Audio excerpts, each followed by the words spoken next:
বন্ধুরা যারা গত কয়েক দিন ধরে মিডল ইস্টের খবর ফলো করছিল তারা সবাই একটাই প্রশ্ন করছো যে ইরান চুপ কেন।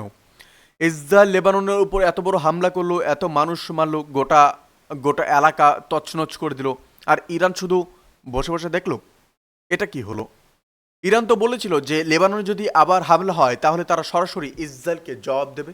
তাহলে এই প্রশ্নের উত্তরটা একটু মাথা ঠান্ডা করে বা একটু ঠান্ডা মাথায় বুঝতে হবে, কারণ এখানে শুধু সামরিক হিসেবে নেই, কূটনীতিক হিসেবেও আছে। দেখুন, ইরানের উপ রাষ্ট্রপতির তরফ থেকে নিজেরাই স্বীকার করেছে বা নিজেরাই স্বীকার করা হয়েছে, যখন ইসরায়েল লেবাননে হামলা শুরু করলো ইরান তখনই তার মিসাইল সিস্টেম রেডি করে নিয়েছিল, মানে মিসাইল উড়বে, এটা শুধু সময়ের ব্যাপার ছিল। ট্রিগারে আঙ্গুল পড়ে গিয়েছিল বললেও ভুল হবে না। কিন্তু তখনই মাঝখানে এসে গেল পাকিস্তান। এখন তুমি বলে পাকিস্তান, এই পাকিস্তান কোথা থেকে এলো? তো বন্ধুরা, এটাই তো সবচেয়ে ইন্টারেস্টিং জায়গা। পাকিস্তান এই মুহূর্তে মধ্যস্থকারী ভূমিকা নিয়েছে। তারা ইরানকে বলেছে যে দেখো, এখন হামলা টামলা করো না, সংযম রাখো, আমরা কথা বলছি। আমেরিকা ইসরায়েলকে থামাবে, আর ইসরায়েল আর লেবাননে হামলা করবে না, এই গ্যারান্টি দিয়েছিল পাকিস্তান। আর সেই কথায় ইরান রাজি হয়ে গেছিল, মিসাইল থামিয়ে দিয়েছিল। আর এখানে একটা মজার বা বলা ভালো দুঃখজনক পরিস্থিতি। পাকিস্তান মধ্যস্থকারী হয়েছে, কিন্তু একটু ভেবে দেখো, দুজনের মধ্যে যখন ঝগড়া হয় মাঝখানে যে থাকে সে কে হয়? সে হয় এমন কেউ যাকে দুপক্ষই মানে, যার কথায় দুজনেরও কিছু আসে যায়, তার কাছে হয়তো টাকা আছে বা সামরিক শক্তি আছে বা অন্তত কূটনৈতিক প্রভাব আছে। পাকিস্তানের কাছে এর কোনটা আছে? পাকিস্তান কি ইসরায়েলের ওপর অর্থনৈতিক নিষেধাজ্ঞা দিতে পারবে? পারবে না। পাকিস্তান কি ইসরায়েলকে সামরিকভাবে হুমকি দিতে পারবে? সেটা হাস্যকর কথা। পাকিস্তান কি আমেরিকার কান ধরে বলতে পারবে ইসরায়েলকে থামাও? পারবে না, কারণ পাকিস্তান নিজেই আমেরিকার ইশারায় চলে। তাহলে পাকিস্তান কার কাছে কি বলবে? ইরান তো বেচারা কথা মানছে, কারণ ইরান হয়তো বিশ্বাস করছে যে সত্যি কিছু হবে, কিন্তু ইসরায়েল পাকিস্তানের কথায় লেবাননে হামলা বন্ধ করবে এটা বিশ্বাস করা সত্যিই কঠিন। আর দেখলে তো, পাকিস্তান গ্যারান্টি দেওয়ার পরের দিনই ইসরায়েল আবার লেবাননে হামলার হুঁশিয়ারি দিয়ে দিল। মানে গ্যারান্টি কতটা কাজে লাগলো সেটা বোঝা যাচ্ছে। তো ইসরায়েল বলছে লেবাননে আমরা হিজবুল্লাহর ঘাঁটিতে হামলা করেছি, প্রায় 100টা ঘাঁটি ধ্বংস করে দিয়েছি, অনেক হিজবুল্লাহ যোদ্ধা মারা গেছে। কিন্তু বাস্তব চিত্র দেখো, হিজবুল্লাহ নিজেই বলছে আমাদের মাত্র 8 জন মারা গেছে। আর সেই 8 জনও কিভাবে মারা গেছে জানো? তারা একটা জানাজায় যাচ্ছিল, আগের দিন যারা শহীদ হয়েছিল তাদের দাফন করতে কবরস্থানে যাচ্ছিল, আর সেই কবরস্থানে ইসরায়েল হামলা করে দিল। একবার ভাবো, ইসরায়েল বলছে 100টা ঘাঁটি ধ্বংস, আর হিজবুল্লাহ বলছে 8 জন মারা গেছে। কোথাও একটা ফাঁক আছে। আর সত্যি হলো যে এই হামলায় হিজবুল্লাহ যোদ্ধারা বা হিজবুল্লাহ যোদ্ধার চেয়ে অনেক বেশি সাধারণ মানুষ মারা গেছে। লেবাননের সাধারণ মানুষ, যাদের সাথে হিজবুল্লাহর কোনো সম্পর্ক নেই, তারাই সবচেয়ে বেশি ক্ষতিগ্রস্ত। আর বন্ধুরা, যেটা হিজবুল্লাহ কি সত্যি শেষ হয়ে গেছে অনেকেই প্রশ্ন করছেন। দেখুন, এই প্রশ্নের উত্তর হলো একদমই না। ইসরায়েল দাবি করছে হিজবুল্লাহকে দুর্বল করে দিয়েছে, কিন্তু দেখো কি হচ্ছে। হামলা পর দিন হিজবুল্লাহ ঘোষণা করে দিল সিজফায়ার শেষ, আমরা আর মারব না।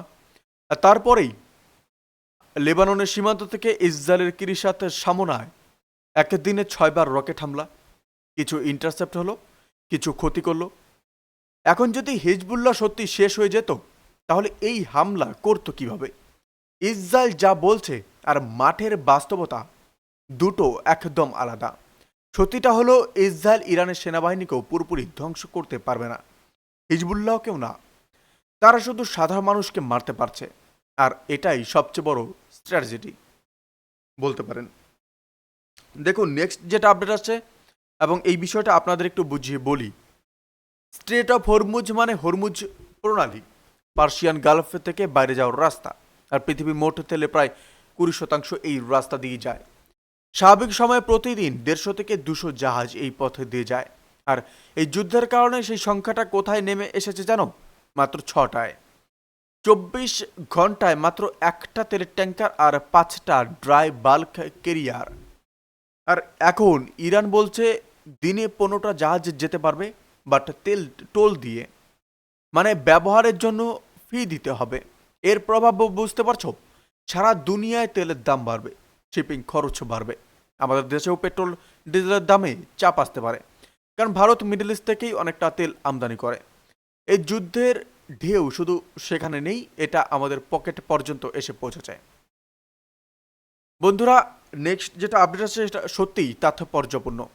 ইসরায়েলের নিজের মিডিয়া চ্যানেল 15 তারা নিজেরাই বলছে যে ইরানকে দমানো যাবে না। কারণটা কি? কারণ ইসরায়েল এই যুদ্ধের মধ্যে ইরানের অনেক বড় বড় নেতাকে, অর্থাৎ আইআরজিসির অনেক কমান্ডারকে মেরে ফেলেছে। স্বাভাবিকভাবে ভাবলে মনে হয় এতে ইরান দুর্বল হয়ে গেছে, কিন্তু বাস্তব হলো উল্টো। যারা মরেছে তাদের জায়গায় যারা এসেছে তারা আরও বেশি কট্টর, আরও বেশি আক্রমণাত্মক, আর আরও বেশি প্রতিশোধমুখী। এটা আসলে ইতিহাসে বারবার দেখা গেছে। যখন কোনো আন্দোলন বা সংগঠনের ওপর চরম দমন পীড়ন চালানো হয়, তখন তারা দুর্বল হয় না, বরং আরও মরিয়া হয়ে যায়। আর এদিকে আমেরিকা সেন্টকম নিজেই স্বীকার করছে যে শুধু সমুদ্র থেকে ইরানের 13,000 ঘাঁটিতে হামলা হয়েছে। এর বাইরে আকাশপথে হাজার হাজার হামলা, আরব দেশগুলো এয়ার স্পেস ব্যবহার করেও হামলা হয়েছে। এত হামলার পরেও ইরান কিন্তু ভেঙে পড়েনি। বন্ধুরা, নেক্সট যেটা সবচেয়ে গুরুত্বপূর্ণ একটা আপডেটে আসি, এটা না বুঝলে পুরো যুদ্ধের ছবিটাই অসম্পূর্ণ থেকে যাবে বলতে পারেন। বেঞ্জামিন নেতানিয়াহুর বিরুদ্ধে দীর্ঘদিন ধরে দুর্নীতির মামলা চলছে ইসরায়েলে। ঘুষ নেওয়া, ক্ষমতার অপব্যবহার সহ বেশ কয়েকটা গুরুতর অভিযোগ। তো ইসরায়েলি আদালত এই মামলা শুনানি চলছিল, কিন্তু যখন থেকে ইরানের সাথে যুদ্ধ শুরু হলো, নেতানিয়াহু পুরো দেশে ইমার্জেন্সি ঘোষণা করে দিলেন। আগে থেকে ছিল, আরও কঠোর করে দিলেন। আদালতও বন্ধ করে দিলেন, মসজিদ আল আকসা বন্ধ, সব বন্ধ। এখন সিজফায়ারের পর ইমার্জেন্সি উঠে গেছে, আদালত খুলছে। আর আদালতের মুখপাত্র ঘোষণা করে দিয়েছে সঙ্গে সঙ্গে যে নেতানিয়াহুর দুর্নীতির মামলার শুনানি আবার শুরু হবে। এখন একটু ভাবু, নেতানিয়াহু কি চাইবেন এই মামলা চলুক? একদম না। কারণ তিনি জানেন যুদ্ধ থামলে, ক্ষমতা গেলে জেলের ভয় আছে। তাই তিনি যুদ্ধ টিকিয়ে রাখতে চান, ইমার্জেন্সি টিকিয়ে রাখতে চান। কারণ যুদ্ধ যতক্ষণ চলবে মামলা ততক্ষণ থামবে। এ কারণেই স্পেনের প্রেসিডেন্ট খোলামেলাভাবেই বলেছেন যে নেতানিয়াহুকে ফাঁসি দেওয়া উচিত, গ্রেপ্তার করা উচিত। ফ্রান্স নিন্দা জানাচ্ছে, কানাডা নিন্দা জানাচ্ছে, অস্ট্রেলিয়ার নিন্দা জানাচ্ছে। বন্ধুরা দেখুন, আরেকটা নেক্সট যেটা আপডেটে আসি, নিন্দার প্রসঙ্গে আসি। ইসরায়েল লেবাননে এত বড় হামলা করলো, আর পৃথিবীর বিভিন্ন দেশ থেকে নিন্দা আসছে।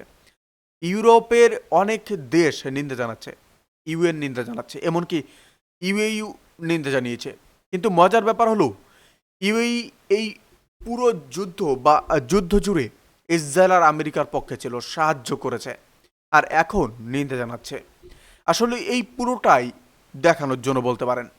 কারণ ইউরোপ নিন্দা জানাচ্ছে, তাই মুসলিম দেশ হিসাবে যদি ইউএই নিন্দাও না জানায় তাহলে দুনিয়া প্রশ্ন তুলবে। তাই চুপচাপ মেলামেশা করো আর সামনে নিন্দার বিবৃতি দাও, এটাই কূটনীতি। আর ইউএন, কয়েক বছর আগে আমরা ভাবতাম ইউএন মানে একটা বিশাল শক্তি যারা যে কোনো দেশের বিরুদ্ধে ব্যবস্থা নিতে পারে, কিন্তু এই 2-3 বছরে আমরা সবটা খোলাসাভাবেই দেখলাম ইউএন শুধু বিবৃতি দিতে পারে। ইসরায়েল বা আমেরিকাকে ঠেকানোর ক্ষমতা ইউএনের নেই, কারণ আমেরিকা ভেটো দিয়ে দিবে। বন্ধুরা, পাকিস্তানে যে বৈঠক হয়েছে এটা নিয়ে সামনে কি হবে? পাকিস্তানে একটা গুরুত্বপূর্ণ বৈঠক হওয়ার কথা আছে, যেখানে ইরান এবং আমেরিকার মধ্যে একটা সম্ভাব্য সমঝোতার বিষয়ে আলোচনা হবে। কিন্তু এই সমঝোতার সম্ভাবনা কতটুকু? খুব কম। কারণ একদিকে ইসরায়েল এই বৈঠককে নাকাম করতে চাইছে, নেতানিয়াহু চান না কোনো সমঝোতা হোক, কারণ সমঝোতা হলে যুদ্ধ থামবে, আর যুদ্ধ থামলে তার দুর্নীতির মামলা আবার সামনে আসবে। তাই তিনি প্রতিটা কূটনৈতিক সুযোগের আগে কিছু না কিছু উস্কানিমূলক পদক্ষেপ নেন। আজও তার ব্যতিক্রম হবে না বলেই মনে হচ্ছে। বৈঠকের আগে আবার কোনো হামলা, আবার কোনো উস্কানি, এটাই প্যাটার্ন। তো বন্ধুরা, এখন পুরো ছবিটা যদি আপনারা দেখুন, ইসরায়েল লেবাননে হামলা করছে, ইরান পাল্টা মারতে চাইছিল, পাকিস্তান মাঝে এসে থামিয়েছে। কিন্তু পাকিস্তানের সেই ক্ষমতা নেই যে ইসরায়েলকে থামাতে পারবে। হিজবুল্লাহ দুর্বল হয়নি, বরং সিজফায়ার ভেঙে আবার পাল্টা মারছে। স্ট্রেট অফ হরমুজ প্রায় বন্ধ, দুনিয়া তেল সরবরাহ বিপদে। ইউএন আর ইউরোপ শুধু বিবৃতি দিচ্ছে, কাজের কাজ কিচ্ছু হচ্ছে না। আর নেতানিয়াহু ব্যক্তিগত স্বার্থে এই যুদ্ধকে জিইয়ে রাখতে চাইছেন। এই পরিস্থিতিতে শান্তির সম্ভাবনা কতটুকু? খুব কম।